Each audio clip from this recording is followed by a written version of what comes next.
Assalamualaikum warahmatullahi wabarakatuh.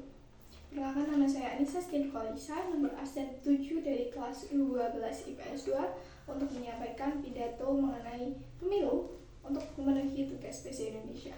Terima kasih. Assalamualaikum warahmatullahi wabarakatuh. Puji dan syukur kehadirat Tuhan Yang Maha Esa atas limpahan rahmat dan hidayahnya sehingga kita bisa berkumpul pada kesempatan kali ini dengan sehat walafiat. Salawat serta salam marilah kita junjungkan kepada Nabi Muhammad SAW yang telah kita tunggu syafaatnya di yaumul qiyamah nanti. Teman-teman, Bapak Ibu Guru dan teman-teman sekalian, kita semua tahu bahwa Pilpres 2024 akan segera dilaksanakan. Dan itu merupakan sebuah momentum di mana kita, bangsa Indonesia, bisa memilih secara langsung calon presiden dan calon wakil presiden yang berhak untuk memimpin negara kesatuan Republik Indonesia. Berkaitan dengan hal itu, izinkan saya, Anissa Siti Nurkolisa, untuk menyampaikan pidato mengenai pemilu yang bertema anti golput bersama Pilpres 2024 untuk menyadarkan kepada seluruh masyarakat betapa pentingnya suara dalam pemilu. Bapak, Ibu Guru, dan teman-teman sekalian, pemilu atau pemilihan umum merupakan salah satu sarana demokrasi guna mewujudkan sistem pemerintahan Indonesia yang berkedaulatan rakyat.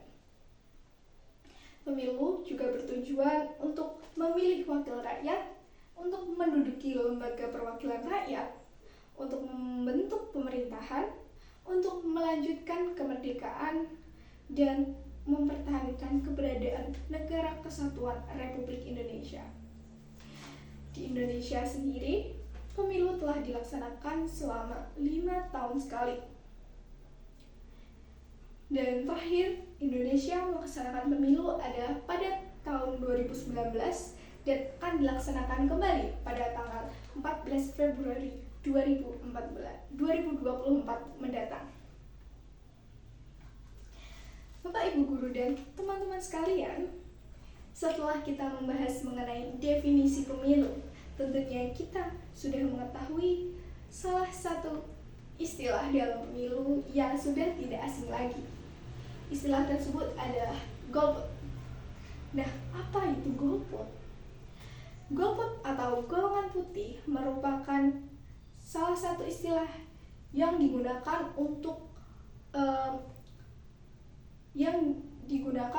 seseorang yang tidak mau menggunakan hak suaranya untuk berpartisipasi dalam pemilu.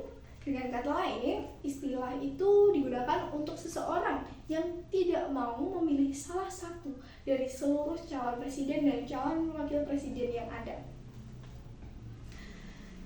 Lalu apakah golput atau golongan putih itu memiliki dampak negatif dalam proses pemilu?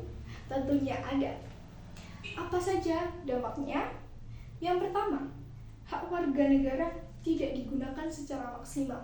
Kita sebagai warga negara pasti memiliki hak yang telah diberikan negara kepada kita sebagai warga negara Indonesia. Nah, apabila kita melakukan golput atau tidak berpartisipasi dalam pemilu, sama saja dengan kita menyia-nyiakan kesempatan atau menyia-nyiakan hak yang telah diberikan oleh negara untuk kita sendiri. Dampak yang kedua adalah pudarnya demokrasi dari diri masyarakat. Apabila golput dinormalisasikan, maka yang ditakutkan adalah kita akan kehilangan demokrasi pada diri masyarakat dan pada kegiatan sehari-hari. Padahal Indonesia sendiri merupakan negara yang sangat kental akan demokrasinya. Lalu dampak yang ketiga adalah berpotensi terjadinya manipulasi suara. Apabila kita tidak mengikuti pemilu, maka pasti akan ada satu suara yang tidak terpakai. Nah, hal itu akan memicu manipulasi suara oleh beberapa pihak yang tidak bertanggung jawab. Itu akan sangat merugikan hasil dari pemilihan umum. Bapak, Ibu, dan teman-teman sekalian, melihat dampak buruk yang telah saya sampaikan tadi, tentunya kita juga harus memikirkan tentang solusi untuk meminimalisir kebiasaan buruk tersebut. Lalu apa saja yang bisa kita lakukan untuk meminimalisirnya? Yang pertama dan paling utama adalah meningkatkan kesadaran pada diri sendiri. Kita harus meningkatkan kesadaran mengenai pentingnya partisipasi dalam pemilihan umum. Karena kesadaran itu hanya bisa dibangun oleh masing-masing individu. Solusi yang kedua adalah dengan melakukan edukasi yang isinya adalah ajakan untuk mengikuti pemilu atau ajakan untuk tidak melakukan golput. Hal itu bisa dilakukan dalam berbagai media seperti media sosial atau media offline seperti koran, radio, dan majalah. Yang ketiga adalah dengan meningkatkan kontrol sosial masyarakat terhadap proses pemilu ataupun terhadap hasil pemilu. Hal itu bisa dengan pengawasan, pengaduan, ataupun laporan guna menertibkan masyarakat terhadap aturan pemilu. Bapak, Ibu guru, dan teman-teman sekalian, dari penjelasan yang telah saya sampaikan, kita menjadi tahu kalau golput sangat berpengaruh terhadap proses pemilu, dan golput merupakan tindakan yang sangat tidak terpuji. Oleh karena itu, kita sebagai bangsa Indonesia harus menjunjung tinggi partisipasi rakyat dalam pemilu 2024.